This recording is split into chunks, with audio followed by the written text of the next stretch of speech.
How were you informed that these were transient homeless and otherwise unattached people being brought into Davison? How were you given that information? How did you find that out? When that was put on there, that was put on from calls that we received. Just the description of everything. We kept getting the same description over and over again. And did you ask those people how they found that it was those type of people coming in?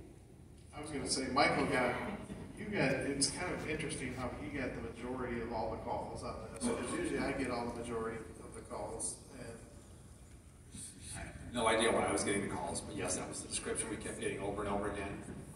Again, I have no claim to verifying that. Just trying to put it out there, trying to be transparent to all the community that we were receiving these phone calls, we had an issue, and we wanted to talk about it and discuss it. So that was what the description was, and so therefore, that's what we done. And yes, I know the few that they are actual Davison residents. And knowing that it is such a hot topic issue in the country, why did you decide to word it that way in the agenda instead of saying discussing about the Grey Hound stop at Myers? I think that just putting Grey Hound stop at Myers. Can I just get an answer from them, please? Thank you. I would think that would be too vague, and the residents would. What the hell difference does it make? 3 people here.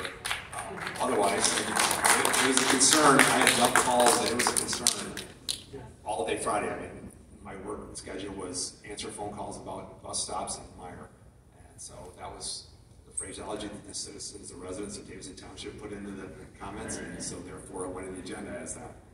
Okay, so you put it on the agenda off of the information that you were receiving from the residents, Right.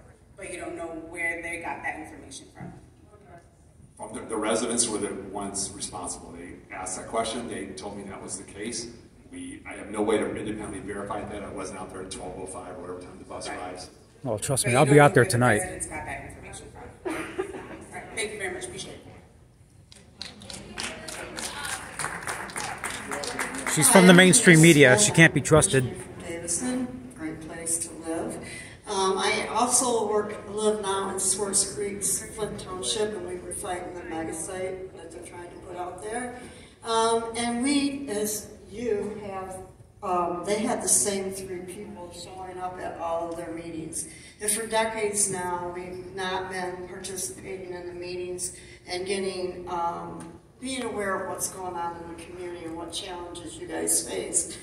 The second part of this, they also are very thrilled to be having people now come to their board meeting. But I ask the audience that's here, use your voices, make sure that you're talking to everyone, because in fighting the mega site out in Swartz Creek, Flint Township, Mundy Township, we're finding that a lot of people do not have internet, do not do social media, and don't watch TV because they're sick of what they're seeing. So make sure that you stay in the fight, make sure that you're using your word of mouth and telling everyone you know, telling when their meetings are and what's going on.